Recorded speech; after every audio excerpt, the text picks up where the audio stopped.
All right, our next reader is Jason D Wittman. Jason lives and works in Minnesota. His works have appeared in the Best of Baen's Universe and Stupefying Stories. He can recite Poe's The Raven from memory. Come on up, Jason.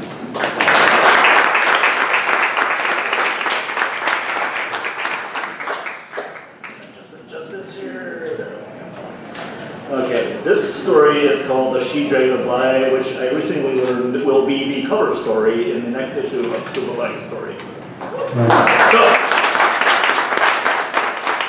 it is a, alternate history, Cold War dragon slaying story, just to drop your hair.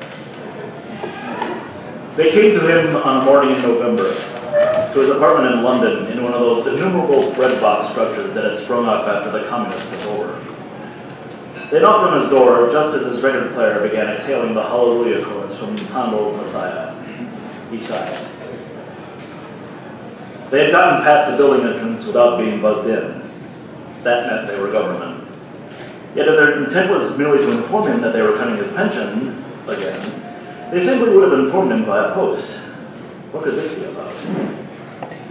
He set aside his newspaper. As usual, Premier Khrushchev and President Patton were rattling their sabers at each other. I don't want a nuclear war! I want to meet Khrushchev face to face and shoot that shoebane son of a bitch! Rose from his tattered armchair, lifted the needle from the record, and went to the door. Through the peephole, he saw a man of 60 with a Russian air about him, a younger Englishman with a mustache, gray temples, and pince-nez glasses, an affectionate young ginger in military uniform. Well, he thought, this won't be entirely without interest. He opened the door. Yes? Good morning, Comrade Sigurdsson, said the Englishman, all artificial cheeriness. We are here to consult. First off, said Sigurdsson, interrupted.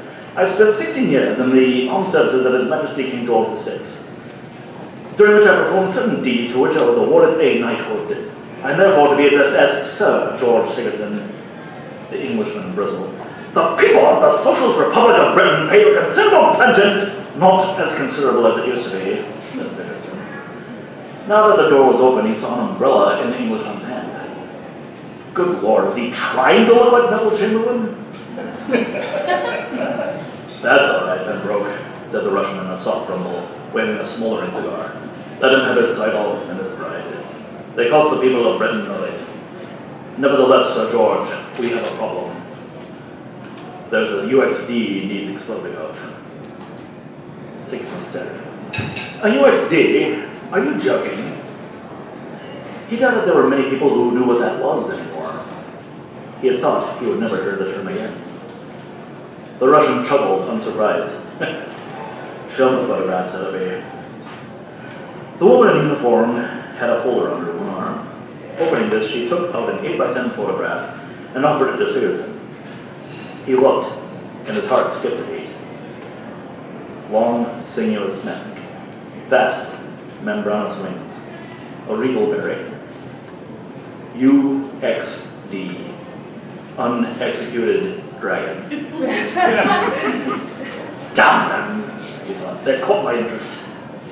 He looked at Pembroke and the Russian and stepped aside.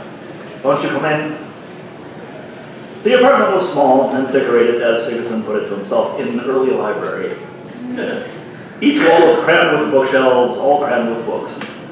A small counter occupied one corner, flanked by a wayside refrigerator and a cupboard in which he kept the cans of soup that he warmed on to eat with his cold beef sandwiches. Just to the left was a little hallway, if it could be called that, which led to the bathroom and thence to his bedroom. All of this, courtesy of the considerable pension of which Pembroke has spoken. The dwelling reflected the dweller, he knew. A balding, bespectacled old soldier, clad in a jumper that was just beginning to fray at the elbows. I don't normally entertain visitors, he said, so you must forgive the lack of furniture. But the captain is welcome to my armchair, if she showed his eyes. She smiled demurely. Thank you, Sir George. I prefer to stand. Captain Hillary, said the Russian. Chivalry is a lost art among the present generation. Humor him, please. Yes, Comrade Philipov. Smoothing her skirt beneath her, Captain Hillary sat down and opened the folder on her lap. Standing beside her, Sigurdsson glanced once at her knees before focusing on the folder. She descended on the Bly estate a fortnight ago, Captain Heatherby began, handing Sigurdsson another photograph on which the dragon stood on the ruins of an old Victorian mansion. She crashed through a large window in the main hall and drove the cleaners and repairmen out. She killed a few people at first to show that she meant business, I suppose. But then she didn't pursue anyone. It seems she was only interested in the mansion. She, said Sigurdsson, a female. Yes, sir. Heatherby presented another photograph. This is an enlargement. See the extra thumb on the forepart? Ah, dragon of the weaker sex, Pembroke explained. That should make it easier to skewer her with your battle faith. Sigurdsson leveled a glance at Pembroke that threatened to curdle blood. An uncomfortable silence followed. It was Philip who broke it. Don't be a fool, Pembroke, he said. I know from experience that one should never attack a foe of superior strength so brazenly. You employ stealth, attack from the distance. He raised his eyebrows at Sigurdsson. Sniper tactics, yes? Sigurdsson nodded. Quite so. From what I've heard of him, your countryman Zajcev would have made an excellent dragon slayer.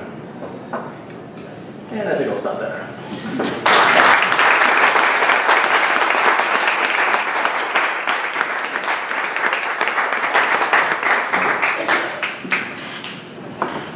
So that's coming out in Stupefying Stories?